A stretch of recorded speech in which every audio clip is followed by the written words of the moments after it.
ഈശ്വംസിഹായിക്ക് സ്തുതിയായിരിക്കട്ടെ. വിശുദ്ധ മത്തായിയുടെ സുവിശേഷം 12-ാമത്തെ അധ്യായം 1 മുതൽ 8 വരെയുള്ള തിരുവചന ഭാഗം. വലിയ നോമ്പിലേക്ക് പ്രവേശിക്കുന്നതിന് തൊട്ട് മുമ്പുള്ള ആഴ്ചയിലൂടെയാണല്ലോ നാം കടന്നു പോവുക. ഈ ദിവസങ്ങളിൽ നമ്മുടെ ചിന്തയ്ക്ക് വിഷയമായി തിരുസഭ നമ്മെ ഭരമേൽപ്പിച്ചിരിക്കുന്ന തിരുവചന ഭാഗം നോമ്പിൻ്റെ ചൈതന്യം എന്താണ് എന്ന് നമുക്ക് മനസ്സിലാക്കി തരുന്നതാണ്. കർത്താവിൻ്റെ ശിഷ്യന്മാർ വയലിലൂടെ കടന്നു പോകുമ്പോൾ ഗോതമ്പ് മണികൾ പറിച്ച് തിന്നു. അത് ഒരു സാബത്ത് ദിവസമായിരുന്നതുകൊണ്ട് ഫരിസേയരും നിയമജ്ഞരും യേശുവിൻ്റെയും ശിഷ്യന്മാരുടെയും പ്രവൃത്തിയെ വളരെ നെഗറ്റീവായിട്ട് കാണുകയാണ്. സാബത്ത് ദിവസം ഗോതമ്പ് മണി പറിച്ച് അതിൻ്റെ അരികൾ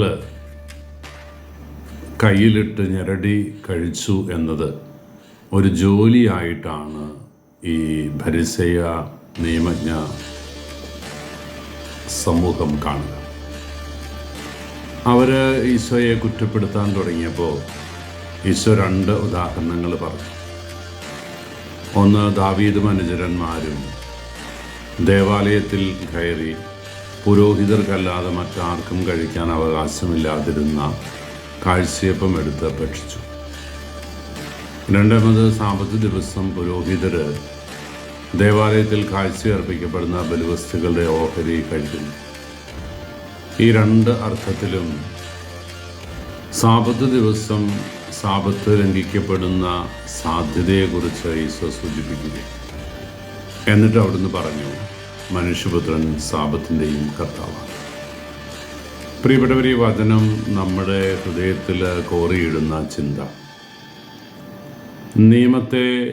നിയമത്തിൻ്റെ കണ്ണുകൾ കൊണ്ട് കാണാതെ മാനുഷിക മൂല്യങ്ങൾ ഉൾക്കൊണ്ടുകൊണ്ട് കാണാൻ പരിശ്രമിക്കണമെന്ന്. എല്ലാ നിയമങ്ങളും നിയമങ്ങൾ തന്നെയാണ്. എന്നാൽ ആ നിയമങ്ങൾക്കൊക്കെ സാമൂഹികമായ ഒരു മാനമുണ്ട്. ഒരു വ്യക്തിയുടെ ജീവിതത്തിൽ ചില ദുര്യോഗങ്ങൾ സംഭവിക്കുമ്പോൾ, അല്ലെങ്കിൽ അവന് അനിവാര്യമായ ചില സാഹചര്യങ്ങളിലൂടെ കടന്നു പോകുമ്പോൾ ചിലപ്പോൾ നിയമത്തേക്കാൾ വില കൊടുക്കേണ്ടത് തമ്പുരാൻ്റെ ഭാഷയിൽ കരുണയ്ക്കാണ്. ബലിയല്ല, കരുണയാണ് ഞാൻ ആഗ്രഹിക്കുന്നത്. ഈശോയുടെ ഈ ചിന്ത നോമ്പ് കാലത്തേക്ക് പ്രവേശിക്കുന്ന നമുക്ക് ഏറെ ശ്ലാഘനീയമാണ്.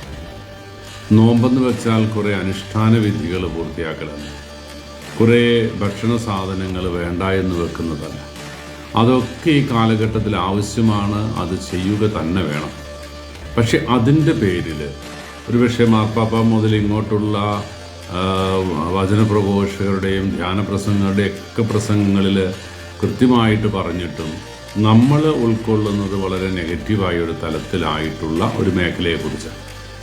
അതായത് ഈ നിയമങ്ങൾ പാലിക്കപ്പെടാൻ വേണ്ടിയിട്ട്, നിയമങ്ങൾ പാലിക്കണം എന്ന് ഉറപ്പുവരുത്താൻ വേണ്ടിയിട്ട് നമ്മൾ ചെയ്തു കൂട്ടുന്ന ചില അനുഷ്ഠാന വിധികൾ, ഈ അനുഷ്ഠാന വിധികൾ നമ്മൾ പാലിച്ചുകൊണ്ട് മാനുഷിക മൂല്യങ്ങളിൽ നിന്ന് സാഹോദര്യത്തിൻ്റെ, സഹിഷ്ണുതയുടെ, അവരനെ ചേർത്ത് പിടിക്കലിൻ്റെ പുണ്യത്തിൽ നിന്ന് മാറി നടക്കുമ്പോൾ അത് ശരിയല്ല എന്ന് ഈശോ പറഞ്ഞു എന്നതിൻ്റെ അർത്ഥം നോമ്പ് വേണ്ട, ഉപവാസം വേണ്ട, പ്രാർത്ഥന വേണ്ട എന്നല്ല. ഇവയോടൊപ്പം അതും ചേർത്ത് പിടിക്കണമെന്ന്. നമ്മുടെ പ്രശ്നം എന്താ? നമുക്ക് പ്രാർത്ഥനയുമില്ല, ഉപവാസവുമില്ല, നോമ്പിൻ്റെ പരിത്യാഗവുമില്ല. ഇതൊന്നും ഒരു ആവറേജ് ക്രിസ്ത്യാനിക്ക് ആവശ്യമില്ല എന്ന് നമ്മൾ വെറുതെ അങ്ങ് വിചാരിച്ചു വെച്ചിരിക്കുകയാണ്. എന്തിനാണ് നോമ്പ്? നോമ്പ് നോറ്റിയില്ലാൽ എന്നാ കുഴപ്പം? ഇറച്ചി തിന്നാൽ എന്നാ കുഴപ്പം? മീൻ കൂട്ടിയാൽ എന്നാ കുഴപ്പം? മുട്ട കഴിച്ചാൽ എന്നാ കുഴപ്പം? നമ്മൾ ഇതിനെല്ലാം ന്യായീകരണങ്ങൾ കാണുക.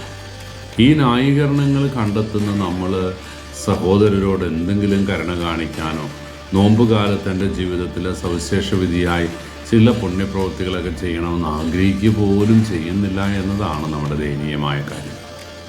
ഈശോ ആഗ്രഹിക്കുന്നത് ഇത് രണ്ടും കൂടെ ചേർത്ത് പിടിക്കുക. മാനുഷിക മൂല്യങ്ങൾ വേണം, അവൻ്റെ കണ്ണീരൊപ്പാൻ സാധിക്കണം. അവൻ്റെ നൊമ്പരവേളകളിൽ അവനെ ചേർത്ത് പിടിക്കാൻ സാധിക്കണം. അവൻ്റെ ഇല്ലായ്മകളും വല്ലായ്മകളിലും ഞാൻ അവന് ഉള്ളായ്മകളായി തീരാൻ വേണ്ടിയിട്ട് സാധിക്കണം. അവൻ്റെ ജീവിതത്തിലേക്ക് ഞാൻ ഇറങ്ങിച്ചെല്ലണം. ഒപ്പം നിയമത്തിൻ്റെ, ഉപവാസത്തിൻ്റെ, പരിത്യാഗത്തിൻ്റെ ചൈതന്യത്തെ ആവതുപോലെ എന്നോട് ചേർത്ത് പിടിച്ച് ദൈവകരുണയോട് ചേർന്ന് നിൽക്കുക കൂടി വേണം. ഈ ആശയങ്ങളുടെ വെളിച്ചത്തിൽ ഇന്നത്തെ തിരുവചനം നമുക്ക് സാന്ത്വനമായി ഭവിക്കട്ടെ എന്ന് ആഗ്രഹിക്കുന്നു, പ്രാർത്ഥിക്കുന്നു. ഈശോ അനുഗ്രഹിക്കട്ടെ. കർത്താവ് മിശിഹായുടെ കൃപയും പിതാവായ ദൈവത്തിൻ്റെ സ്നേഹവും പരിശുദ്ധാരൂപിയുടെ സഹവാസവും നാം എല്ലാവരും കൂടി ഉണ്ടായിരിക്കട്ടെ, ഇപ്പോഴും എപ്പോഴും എന്നേക്കും. ആമേൻ.